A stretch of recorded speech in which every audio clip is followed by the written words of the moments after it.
World news के sponsor हैं स्वागत, अदरक, लहसुन और मसाले 100% प्योर एंड हाइजीनिक। अस्सलाम वालेकुम, आदाब। मैं हूं खलील फरहाद। वर्ल्ड न्यूज़ की शुरुआत करते हैं हेडलाइंस से। जंगबंदी की अपीलें इसराइल ने कर दी मुस्तरद। गजा पर हमलों का सिलसिला लगातार जारी। कई बिल्डिंग्स हमलों में हुए तबाह। शोहदा में 1/3 तादाद मासूम बच्चों की।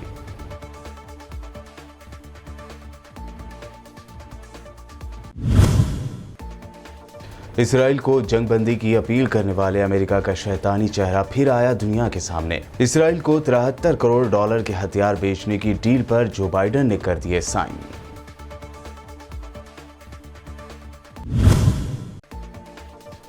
इसराइल को हथियार देने के अमेरिकी फैसले पर तुर्क सदर रजब तैयब अर्दवान ने जताया शदीद एतराज। कहा, जो बाइडेन के हाथ खून से रंगे हुए हैं और इन्हीं खूनी हाथों से वो लिख रहे हैं तारीख।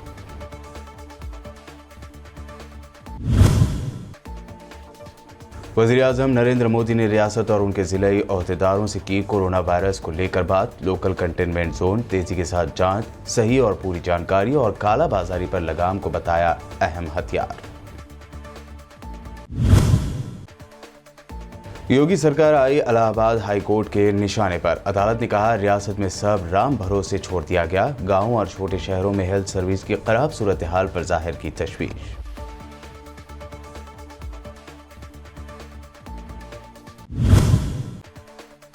और कमजोर पड़ा तूफान ताउते। गुजरात में 3, महाराष्ट्र में 6 लोगों की मौत। महाराष्ट्र, कर्नाटक और गुजरात में शदीद बारिश और तेज हवाओं की वजह से दरख्त और बिजली के पोल उखड़ गए।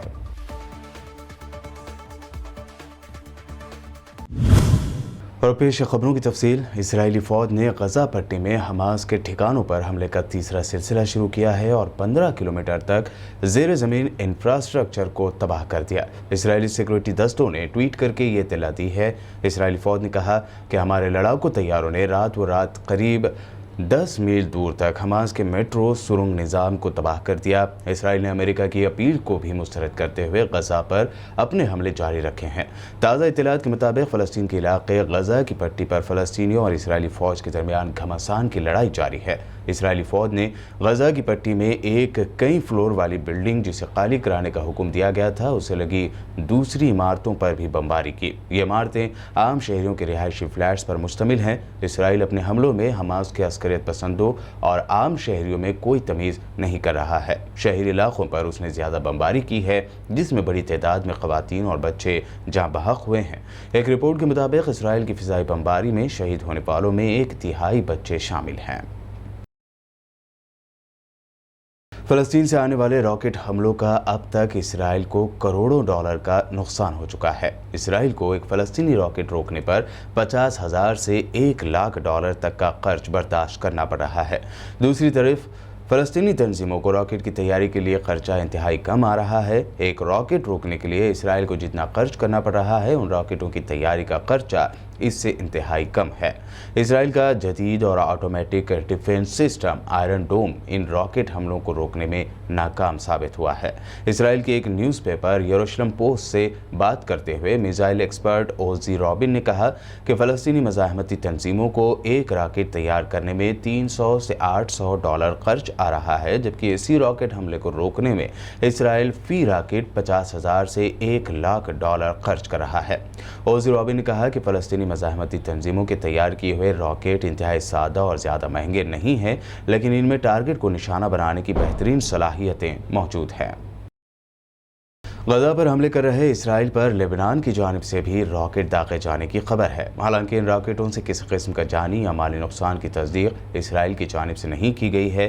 दूसरी जानिब इसराइली फ़ौज ने दावा किया है कि लेबनान की जानिब से रॉकेट दागे जाने की कोशिश के बाद इसराइली तोपखाने ने लेबनान की जानिब गोले दागे। फौजी बयान में कहा गया है कि लेबनान से रॉकेट फायर करने की 6 नाकाम कोशिशों की निशानदही हुई है। ताहम दागे जाने वाले रॉकेट इसराइली हुदूद में यानी इसराइल के अंदर दाखिल नहीं हो सके, जिसके बाद इसराइली आर्टरी ने इन मुकामात को निशाना बनाया जहां से ये रॉकेट फायर किए गए। फ़लस्तीन और इसराइल के दरमियान जंगबंदी का दिखावा करने वाले अमेरिका की पोल उस वक्त खुल गई जब अमेरिका के सदर जो बाइडन की हुकूमत ने इसराइल को $73 करोड़ मालियत के गाइडेड हथियार फरोख्त करने की मंजूरी दे दी। ज़राए के मुताबिक इस सौदे के बारे में मई की शुरुआत में ही इत्तला दी गई थी और इसके एक हफ्ते के बाद इसराइली फ़ौज और हमास के दरमियान जंग छिड़ गई और इसराइली फ़ौज ने 10 मई को गजा की पट्टी और ग़र्ब अर्दन में तबाहकुन फ़िज़ाई हमले शुरू कर दिए थे। अमेरिका की मारूफ न्यूज़पेपर वाशिंगटन पोस्ट ने सबसे पहले इसराइल को हथियार बेचने से मुताल्लिक़ इस सौदे की इत्तला दी थी। वाशिंगटन पोस्ट के मुताबिक डेमोक्रेटिक पार्टी के रुकन, जिनका नाम जाहिर नहीं किया गया है, उन्होंने बाइडन इंतज़ामिया के इसराइल को हथियार देने की इस कदम की तनकीद की थी और कहा था कि अगर जंगबंदी के लिए दबाव डाले बगैर इसराइल को स्मार्ट बम फरोख्त किए जाते हैं तो इससे मज़ीद कत्ले आम ही होगा। इसराइल के गजा पर हमले पर सबसे ज़्यादा जारहाना रुख इख्तियार करने वाले तुर्की के सदर रजब तैयब एर्दोगान ने कहा कि अमेरिकी सदर जो बाइडन के हाथ खून से रंगे हुए हैं। एर्दोगान ने जो बाइडन पर अमेरिका के सदर बनने के बाद से अब तक का सबसे शदीद रिमार्क या कमेंट पास किया है। तुर्की अमेरिका के साथ अच्छे रिश्ते बनाने की कोशिश कर रहा था, ताहम ऐसे में इसराइल की जानिब से फ़लस्तीन पर हमले और फिर अमेरिका की जानिब से इसराइल को हथियार बेचने पर एर्दोगान ने शदीद नाराज़गी जाहिर करते हुए जो बाइडन पर ये कमेंट पास किया। एर्दोगान ने जो बाइडन पर शदीद तनकीद करते हुए आगे कहा कि आप अपने खूनी हाथों से तारीख लिख रहे हैं, आप हमें ये कहने पर मजबूर कर रहे हैं क्योंकि हम इस पर खामोश नहीं रहने वाले। एर्दोगान ने यरूशलेम यानी मकबूजा बैतुल मुक़द्दस में अल-अक़सा मस्जिद में फ़लस्तीनियों पर हमले की शदीद मज़म्मत करते हुए इसराइल को दहशतगर्द यानी टेररिस्ट कंट्री करार दिया था और दुनिया के मुल्कों को फ़लस्तीन के हक़ में मुत्तहिद होने की अपील की थी। एर्दोगान ने अपने बयान में आगे कहा कि आज हमने इसराइल को हथियारों की फ़रोख्त पर बाइडन के साइन देखे। फ़लस्तीनी इलाके कई दीगर इलाकों की तरह जुल्म, दर्द और खून से लथपथ है, जिन्होंने यानी फ़लस्तीनियों ने खिलाफत उस्मानिया के खात्मे के साथ अमन खो दिया था और आप यानी बाइडन इसकी हिमायत कर रहे हैं। लेबनान के फॉरेन मिनिस्टर ने गल्फ़ कंट्रीज़ पर शदीद तनकीद की है। लेबनानी अबूरी फॉरेन मिनिस्टर शर्बिल ने एक इंटरव्यू में कहा कि गल्फ़ कंट्रीज़ ख़ित्ते में दहशतगर्द तंजीम इस्लामिक स्टेट के फैलाव में मुलविस रहे हैं। सन 2014 में दाइश ने शाम और इराक़ के एक वसी इलाके पर कब्ज़ा कर लिया था। इस तनाजुर में बात करते हुए उन्होंने कहा कि दाइश को नैनवा से अंबार और पलमैरा तक फैलाने वाले ममालिक वही हैं जो मोहब्बत दोस्ती के दावेदार भी हैं। हालांकि उन्होंने गल्फ़ कंट्रीज़ में से किसी एक का डायरेक्ट नाम नहीं लिया, ताहम उनके सख्त बयान को लेबनानी PM साद हरेरी ने नामंजूर करते हुए कहा कि इससे लेबनान के गल्फ़ कंट्रीज़ के साथ ताल्लुकात को नुकसान पहुँच सकता है जो पहले ही मसाइल का शिकार हैं। सऊदी अरब के ईस्टर्न सूबे में मुल्क को बहरीन से मिलाने वाले ब्रिज पर शहरियों और सऊदी अरब में मुकीम गैर मुल्कियों की बड़ी तादाद देखी जा रही है। ये सूरत हाल सऊदी अरब की जानिब से इंटरनेशनल फ़्लाइट्स और सफ़र की इजाज़त दिए जाने के फ़ैसले के साथ बैक वक्त सामने आई। इस सिलसिले में शाह फहाद ब्रिज पर बहुत बड़ी कारों की लंबी लंबी कतारें देखी गई हैं। ट्रैफिक जाम देखा गया है। इस दौरान इस ब्रिज को पार करने वाले एक सऊदी ख़ानदान ने बताया कि सऊदी अरब की जानिब से शहरियों को सफ़र के इजाज़त के ऐलान के साथ ही हमने निज़ाम के तहत तमाम इक़दामात पर अमल दरामद मुकम्मल कर लिया। वर्ल्ड न्यूज़ में वक्त हुआ है एक शॉर्ट ब्रेक का। ब्रेक के बाद जल्द लौटेंगे और देखेंगे अहम नेशनल न्यूज़।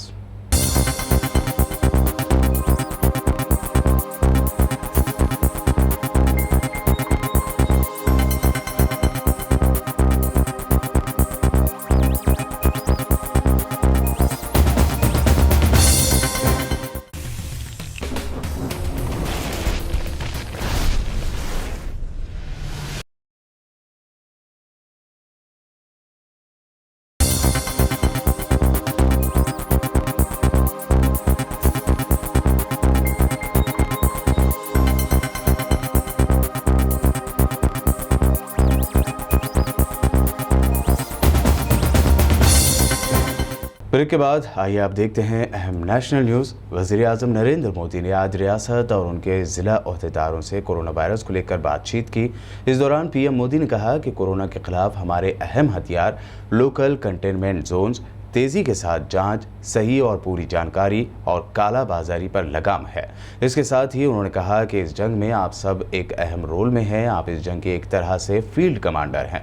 कोरोना से निपटने से जुड़े अपने अच्छे तजुर्बात मुझे भेजिए, मेरे पास पहुंचाइए। मैं इसका दूसरे ज़िलों में कैसे इस्तेमाल हो इसको लेकर ज़रूर सोचूंगा।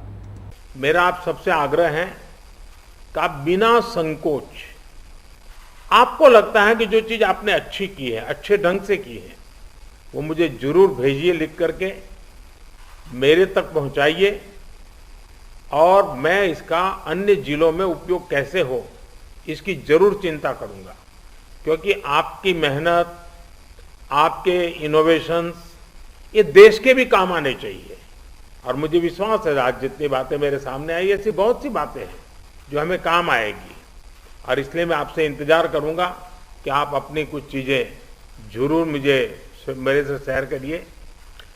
आपके हर प्रयास की मैं भूरी भूरी प्रशंसा करता हूं, सराहना करता हूं।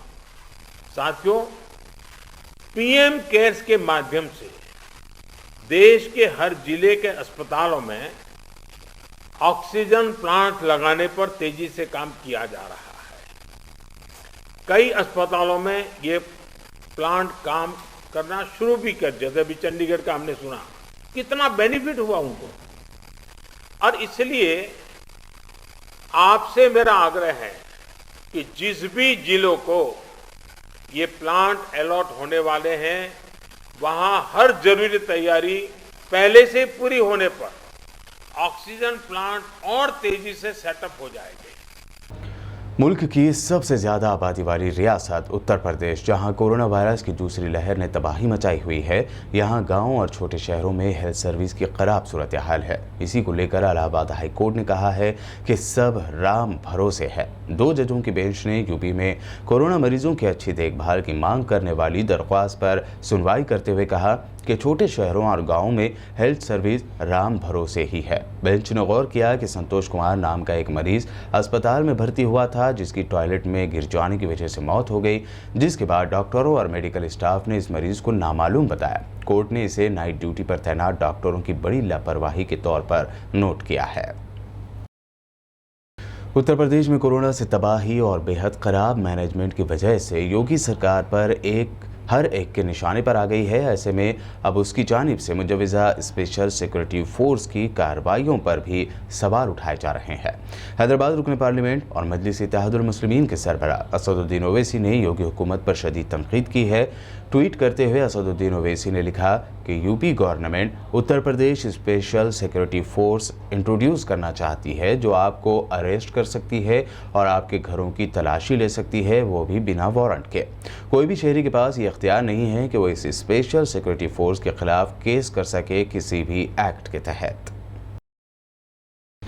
कांग्रेस के साबिक सदर राहुल गांधी ने कहा है कि मुल्क में कोरोना की तीसरी लहर की पेशगोई की जा रही है और इसके पेश नज़र वक्त के साथ बच्चों को इस वबा से बचाने के लिए मुनासिब इक़दामात करने की इंतहाई ज़रूरत है। राहुल गांधी ने आज कोरोना से निपटने की हुकूमत की पॉलिसी पर सवाल उठाते हुए कहा कि बच्चों को वबा से महफूज रखने के लिए मोदी सरकार को नींद से जगाने की ज़रूरत है, ताकि सही वक्त पर इलाज का मुनासिब इंतज़ाम किया जा सके। उन्होंने अपने ट्वीट में लिखा कि आने वाले वक्त में बच्चों को कोरोना से महफूज रखना होगा। आने वाली सूरत हाल से निपटने के लिए बच्चों की खिदमात यानी पीडियाट्रिक सहूलतें, वैक्सीन और इलाज के प्रोटोकॉल अभी से तैयार होने चाहिए। मुल्क के फ्यूचर के लिए मौजूदा मोदी सिस्टम को नींद से जगाना ज़रूरी है। कोरोना वायरस को शिकस्त देने के लिए मुल्क में वैक्सीनेशन का काम जारी है। इस दरमियान वैक्सीन की पॉलिसियों में लगातार तब्दीलियां हो रही हैं। अब नए चेंज के मुताबिक अगर किसी शख्स को कोरोना वायरस होता है तो वो रिकवर होने के करीब 9 महीने बाद ही वैक्सीन का डोज ले पाएगा।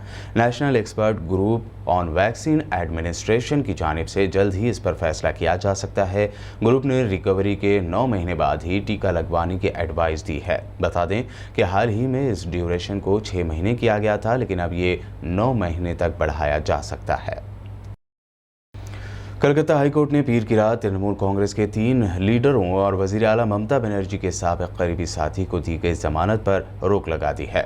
सेंट्रल ब्यूरो ऑफ इन्वेस्टिगेशन यानी सीबीआई ने इससे पहले ही दिन में नारडा स्टिंग मामले में तृणमूल कांग्रेस के लीडरों को गिरफ्तार किया था।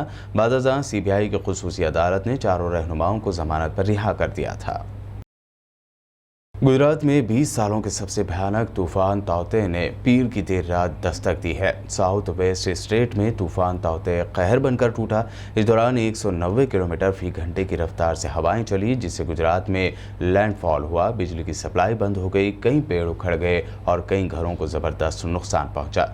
महकमे मौसमियात ने अपने एक ट्वीट में कहा कि तूफान ताउते कमज़ोर हो रहा है। गुजरात के 20 जिलों में NDRF की 44 टीमें तैनात की गई थीं। इसके अलावा 1400 से ज़्यादा अस्पतालों में जहां कोरोना के मरीज हैं, वहां पावर बैकअप तैयार रखे गए थे। इस तूफान की वजह से गुजरात में 3, महाराष्ट्र में 6, जबकि कर्नाटक में 8 लोगों की मौत की खबर है। और अब आखिर में हेडलाइंस पर एक और नजर। जंगबंदी की अपीलें इसराइल ने कर दी मुस्तरद। गजा पर हमलों का सिलसिला लगातार जारी, कई बिल्डिंग्स हमलों में हुए तबाह, शोहदा में 1/3 तादाद मासूम बच्चों की।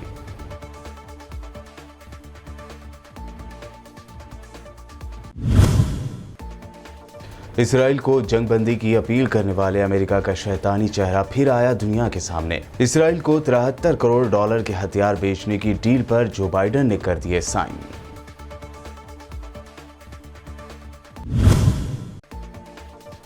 इसराइल को हथियार देने के अमेरिकी फैसले पर तुर्क सदर रजब तैयब एर्दोगान ने जताया शदीद एतराज। कहा, जो बाइडेन के हाथ खून से रंगे हुए हैं और इन्हीं खूनी हाथों से वो लिख रहे हैं तारीख।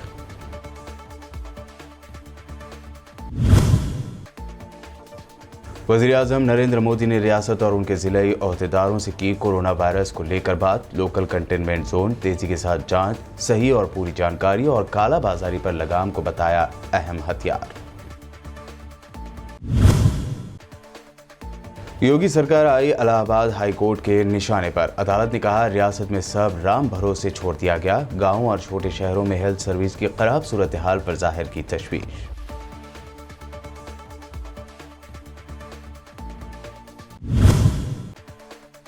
और कमजोर पड़ा तूफान ताउते। गुजरात में 3, महाराष्ट्र में 6 लोगों की मौत। महाराष्ट्र, कर्नाटक और गुजरात में शदीद बारिश और तेज हवाओं की वजह से दरख्त और बिजली के पोल उखड़ गए।